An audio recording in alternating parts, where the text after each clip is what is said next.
Dizei os que vos maldizem, e orai pelos que caluniam. Ao que te ferir numa face, oferece-lhe também a outra, e ao que houver tirado a capa, nem a túnica recuse, e dá a qualquer que te pedir, e ao que tomar o que é teu, não lhe tornes a pedir. E como vós quereis que os homens vos façam, da mesma maneira fazei-os também. E se amardes aos que vos amam, que recompensa tereis? Também os pecadores amam os que os amam. E se fizerdes bem aos que vos fazem bem, que recompensa tereis?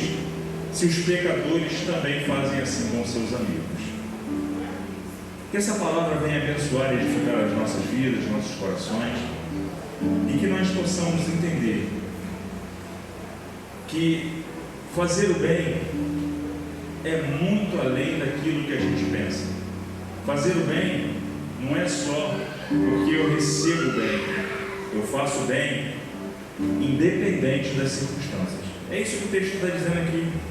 Quando ele disse que, quando Jesus disse, esse texto que eu acabei de ler foi o próprio Jesus quem disse, não foi nenhum dos discípulos, apóstolos, ninguém, foi ele. E quando ele diz que se alguém lhe ferir uma face para você dar outra, em absoluto ele está dizendo assim, ó, bateu aqui, ó, vem aqui, bate agora desse. Ele não está dizendo isso. Ele está dizendo que se alguém te maltratar, te ofender, te agredir de alguma forma, perdoe. Perdoe essa pessoa. Dê uma oportunidade de arrependimento a essa pessoa.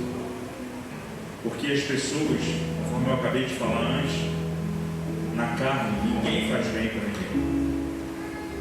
Mas a essência do Deus Todo-Poderoso que existe em nós, é isso que faz com que venhamos a fazer o bem. E aqui o texto, Jesus é bem inciso, quando ele diz assim, ó, e como vós quereis que os homens vos façam, da mesma maneira fazei-lhes vós também. Ou seja,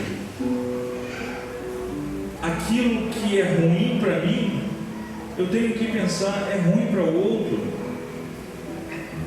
Aquilo que eu quero de bom para mim, vai ser bom para o outro. Assim, aquilo que eu quero para mim, eu tenho que desejar para o meu próximo. Porque existe um ditado popular que diz que pimenta nos meus olhos arde, nos dos outros é refresco. Isso é mentira. Isso é mentira. A pimenta arde nos meus olhos e nos olhos dos outros.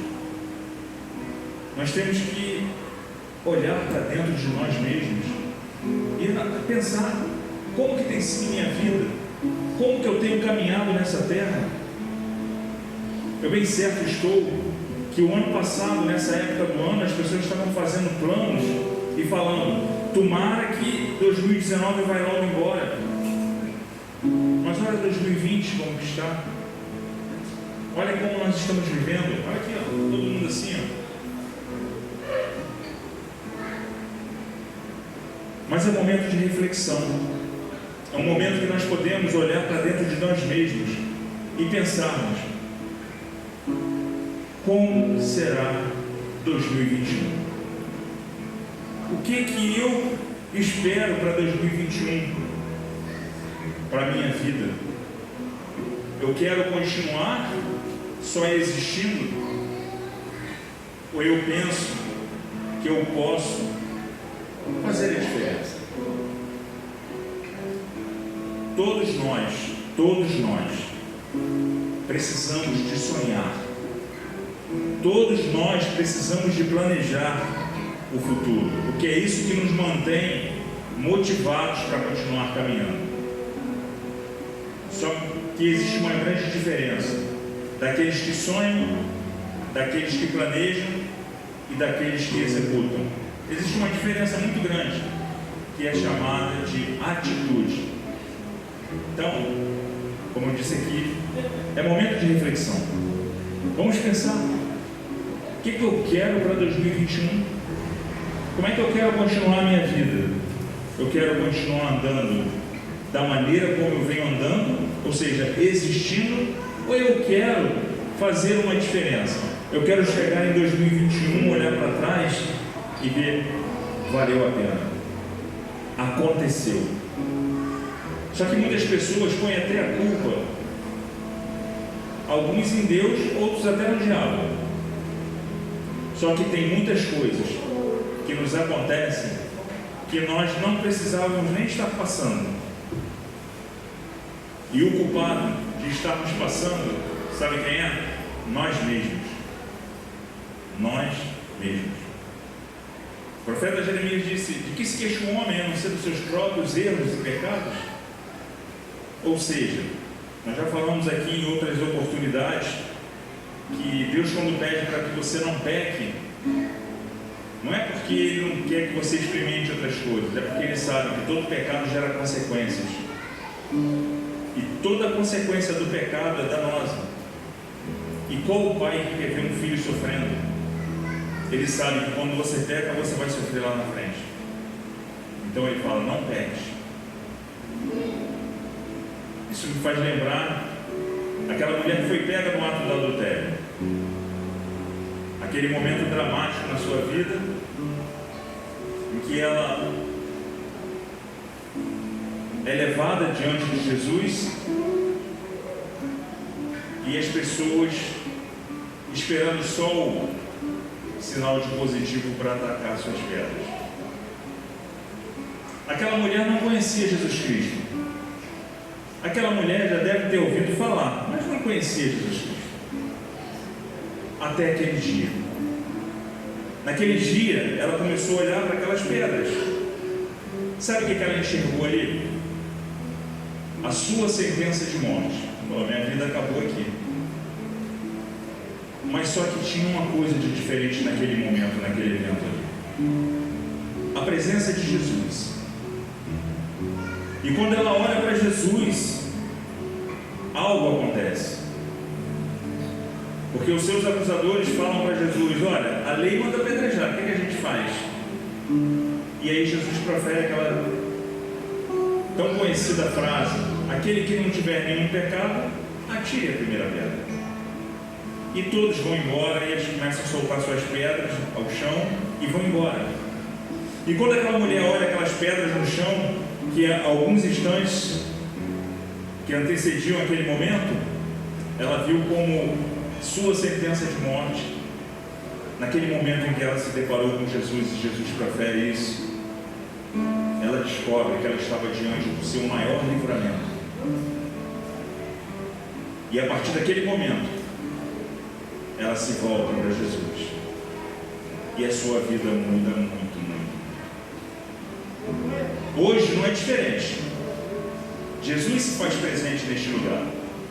E eu tenho respaldo bíblico para dizer isso, porque lá em Mateus 18:20 diz que onde estiver 2 ou mais reunidos em nome dele, ele se faz presente. Então ele está presente neste lugar. E pode ser que você, na sua questão pessoal, você esteja vendo a sua sentença de morte. Mas olha para Jesus. Olha para Ele. Pensa nele. Porque Ele pode estar te dando um maior livramento da sua vida, como Ele fez com aquela mulher. Então essa noite eu quero deixar para vocês essa mensagem de reflexão. Pense no que aquilo que eu não quero para mim, eu não posso querer para outros. Se isso é ruim para mim, com certeza será ruim para outros. Então eu tenho que pensar que eu tenho que fazer o bem.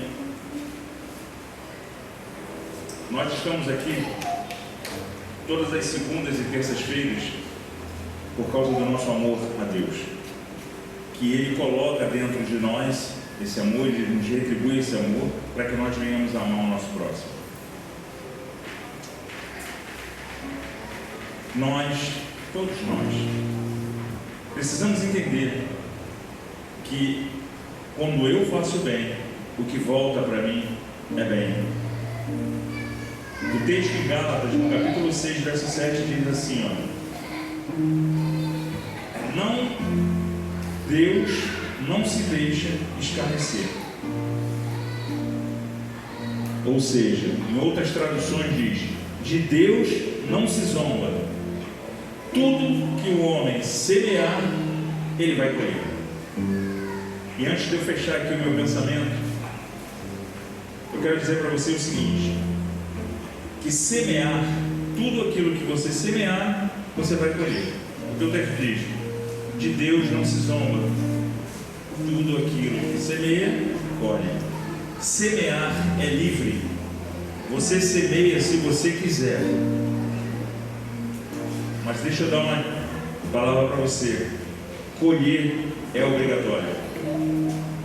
Semear é livre, mas colher é obrigatório. Aí você pode estar se perguntando: tá, mas aí eu não semeei nada, como é que eu vou colher? Vai colher nada. Você vai olhar para os lados, você vai ver pessoas colhendo e você não vai estar colhendo nada. Que assim seja, que assim disse o Senhor. Porque eu li a palavra dele, então é ele que está dizendo. Os irmãos vão tocar um louvor aqui antes de nós orarmos pela refeição. E eu gostaria muito que você pensasse nisso.